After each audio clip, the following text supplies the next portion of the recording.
सामीन इकराम अस्सलामु अलैकुम वरहमतुल्लाहि वबरकातुहू। सीरतुन्नबी। मक्का से मदीना के लिए हिजरत। जब दूसरी बैत अक़बा मुकम्मल हो गई, इस्लाम कुफ्र व जहालत की लक व दक सहरा में अपने एक वतन की बुनियाद रखने में कामयाब हो गया। ये सबसे अहम कामयाबी थी जो इस्लाम ने अपनी दावत के आगाज़ से अब तक हासिल की थी। रसूलुल्लाह सल्लल्लाहु अलैहि वसल्लम ने मुसलमानों को इजाज़त फरमाई कि वो अपने इस नए वतन की तरफ हिजरत कर जाएं। हिजरत के मानी ये थे कि सारे मफादात तज कर, माल की कुर्बानी देकर महज जान बचा ली जाए, वो भी ये समझते हुए कि ये जान भी ख़तरे की ज़द में है। इब्तिलाए राह इंतहाए राह तक कहीं भी हलाक की जा सकती है। फिर सफ़र भी एक मुबहिम मुस्तकबिल की तरफ है। मालूम नहीं आगे चलकर अभी कौन कौन सी मसाइब गम व अलम रुनुमा होंगे। मुसलमानों ने यह सब कुछ जानते हुए हिजरत की इब्तिदा कर दी। इधर मुशरिकीन ने भी इनकी रवानगी में रुकावटें खड़ी करनी शुरू की, क्योंकि वो समझ रहे थे इसमें ख़तरात मुदम्मिर हैं। हिजरत के चंद नमूने पेश खिदमत हैं। नंबर 1, सबसे पहले महाजिर हज़रत अबू सलमा रज़ियल्लाहु ताला अन्हु थे। उन्होंने इब्न इसहाक़ के बकौल बैत कुबरा से 1 साल पहले हिजरत की थी। इनके हमरा इनकी बीवी बच्चे भी थे। जब उन्होंने रवाना होना चाहा, उनके ससुराल वालों ने कहा, ये रही आपकी जान, इसके मुतल्लिक तो आप हम पर गालिब आ गए, लेकिन ये बताइए कि हमारे घर की लड़की आखिर किस बिना पर हम आपको छोड़ दें कि आप इसे शहर शहर घुमाते फिरें। चुनांचे उन्होंने उनसे इनकी बीवी छीन ली। इस पर अबू सलमा के घर वालों को ताव आ गया। उन्होंने कहा, जब तुम लोगों ने इस औरत को हमारे आदमी से छीन लिया तो हम अपना बेटा इस औरत के पास नहीं रहने दे सकते। चुनांचे दोनों फरीक ने इस बच्चे को अपनी तरफ खींचा, जिससे इसका हाथ उखड़ गया। अबू सलमा रज़ियल्लाहु ताला अन्हु घर वाले उसको अपने पास ले गए। खुलासा ये कि अबू सलमा रज़ियल्लाहु ताला अन्हु तन्हा मदीना का सफ़र किया। इसके बाद हज़रत उम्मे सलमा का हाल ये था कि वो अपने शौहर की रवानगी और अपने बच्चे से महरूमी के बाद रोज़ाना सुबह सुबह बतहा पहुँच जाती, जहाँ ये माजरा पेश आया था। शाम तक रोती रहती। इसी हालत में 1 साल गुजर गया। भला आखिर इनके घराने के किसी आदमी को तरस आ गया। उसने कहा, इस बेचारी को क्यों नहीं जाने देते, उसे खामखा इसके शौहर और बेटे से जुदा कर रखा है। इस पर उम्मे सलमा से इनके घर वालों ने कहा, अगर तुम चाहो तो अपने शौहर के पास चली जाओ। हज़रत उम्मे सलमा रज़ियल्लाहु ताला अन्हा ने बेटे को इसके ददियाल वालों से वापस लिया और मदीना चल पड़ी। अल्लाह अकबर। कोई 500 किलोमीटर की मुसाफत का सफ़र, साथ में अल्लाह की कोई मखलूक नहीं। जब तनीम पहुँची तो उस्मान बिन अबी तलहा मिल गया। इसी हालत की तफसील मालूम हुई तो मशायत करता हुआ मदीना पहुँचाने ले गया।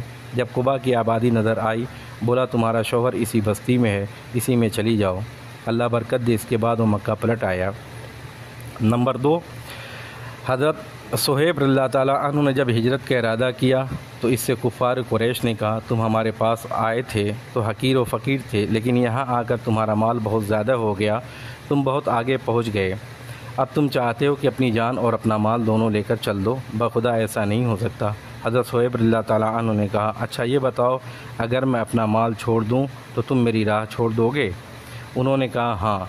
हज़रत सुहैब रज़ियल्लाहु ताला अन्हु ने कहा, अच्छा तो फिर ठीक है, चलो मेरा माल तुम्हारे हवाले। रसूलुल्लाह सल्लल्लाहु अलैहि वसल्लम के इसका इल्म हुआ तो आपने फरमाया। सुहैब रज़ियल्लाहु ताला अन्हु ने नफ़ा उठाया। हज़रत उमर बिन ख़त्ताब रज़ियल्लाहु ताला अन्हु, अय्याश बिन अबी रबिया और हश्शाम बिन आस बिन वाइल ने आपस में तय किया, फ़लाँ जगह सुबह सुबह इकट्ठे होकर वहीं से मदीना को हिजरत की जाएगी। हज़रत उमर रज़ियल्लाहु ताला अन्हु और अय्याश तो वक्त मुकर्रर पर आ गए, लेकिन हश्शाम को कैद कर लिया गया। फिर जब ये दोनों हज़रात मदीना पहुंचकर कुबा में उतर चुके तो अय्याश के पास अबू जहल और उसका भाई आरिस पहुँचे। तीनों की माँ एक थी। इन दोनों ने अय्याश से कहा, तुम्हारे माँ ने नज़र मानी है कि जब तक वो तुम्हें देख न लेगी, सर में कंघी न करेगी, धूप छोड़कर साय में न आएगी। ये सुनकर अय्याश को अपनी माँ पर तरस आ गया। हज़रत उमर रज़ियल्लाहु ताला अन्हु ने यह कैफियत देखकर अय्याश से कहा, अय्याश देखो, खुदा की कसम ये लोग तुमको महज तुम्हारे दीन से फितने में डालना चाहते हैं, लिहाजा उनसे होशियार रहो। खुदा की कसम अगर तुम्हारी माँ को जुओं ने आदियत पहुँचाई तो कंघी कर लेगी, और उसे मक्का की ज़रा अकड़ी हुई धूप लगी तो साय में चली जाएगी। मगर अय्याश न माने। उन्होंने अपनी माँ की कसम पूरी करने के लिए इन दोनों के हमरा निकलने का फ़ैसला कर लिया। हज़रत उमर रज़ियल्लाहु ताला अन्हु ने कहा, अच्छा जब यही करने पे आमादा हो तो मेरी ऊँटनी ले लो, ये बड़ी उम्दा तेज़ रूह है, इसकी पीठ न छोड़ना और लोगों की तरफ से कोई मशकूक हरकत हो तो निकल भागना।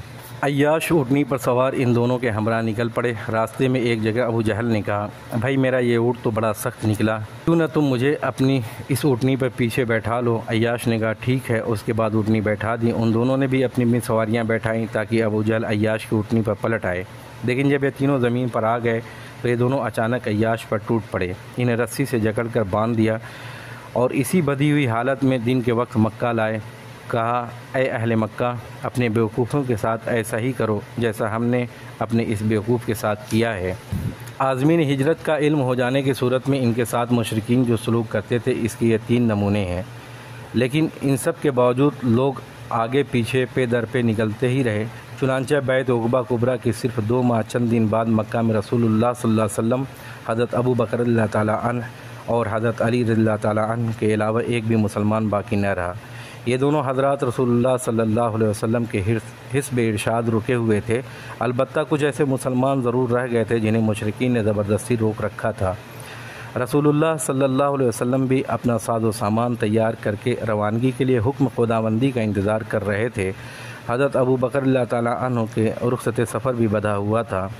सही बुखारी में हज़रत आयशा रज़ियल्लाहु ताला अन्हा से मरवी है कि रसूलुल्लाह सल्लल्लाहु अलैहि वसल्लम ने मुसलमानों से फ़रमाया, मुझे तुम्हारा मकाम हिजरत दिखलाया गया है। ये लावे के 2 पहाड़ियों के दरमियान वाक़ एक नखलिस्तानी इलाका है। इसके बाद लोगों ने मदीना की जानिब हिजरत की। आम मुहाजिरीन हबशा भी मदीना ही आ गए। हज़रत अबू बकर रज़ियल्लाहु ताला अन्हु ने भी सफ़र मदीना के लिए साजो सामान तैयार कर लिया। लेकिन रसूल सल्लल्लाहु अलैहि वसल्लम ने उनसे फ़रमाया, ज़रा रुके रहो क्योंकि तवक्को है कि मुझे भी इजाज़त दे दी जाएगी। अबू बकर रज़ियल्लाहु ताला अन्हु ने कहा, मेरे बाप आप सल्लल्लाहु अलैहि वसल्लम पर फ़िदा, क्या आप सल्लल्लाहु अलैहि वसल्लम की इसकी उम्मीद है? आप सल्लल्लाहु अलैहि वसल्लम ने फ़रमाया हाँ। इसके बाद अबू बकर रज़ियल्लाहु ताला अन्हु रुके रहे ताकि रसूलुल्लाह सल्लल्लाहु अलैहि वसल्लम के साथ सफ़र करें। इसके पास 2 ऊँटनियाँ थीं। इन्हें भी 4 माह तक बबुल के पत्तों को खूब चारा खिलाया जो मदीना जा सकें। हशाम और अय्याश कुफ़ार की कैद में पड़े रहे। जब रसूलुल्लाह सल्लल्लाहु अलैहि वसल्लम हिजरत फरमा चुके तो आपने एक रोज़ कहा, कौन है जो मेरे लिए हशाम और अय्याश को छुड़ा लाए? वलीद बिन वलीद ने कहा, मैं आपके लिए इनको लाने की ज़िम्मेदार हूँ। फिर वलीद खुफिया तौर पर मक्का गए और एक औरत जो इन दोनों के पास खाना ले जा रही थी, इनके पीछे जाकर इनका ठिकाना मालूम किया। ये दोनों एक बगैर छत के मकान में कैद थे। रात हुई तो हज़रत वलीद ने दीवार फलांग कर इन दोनों के पास पहुँचे, बेड़ियाँ काट कर अपने ऊँट पर बैठाया और मदीना भाग आए। इब्न हशाम जिल्द नंबर 1 474 और 476। और हज़रत उमर रज़ियल्लाहु ताला अन्हु ने 20 सहाबा की एक जमात के साथ हिजरत की थी। सही बुखारी जिल्द नंबर 1 558 ये हवाला है इसका।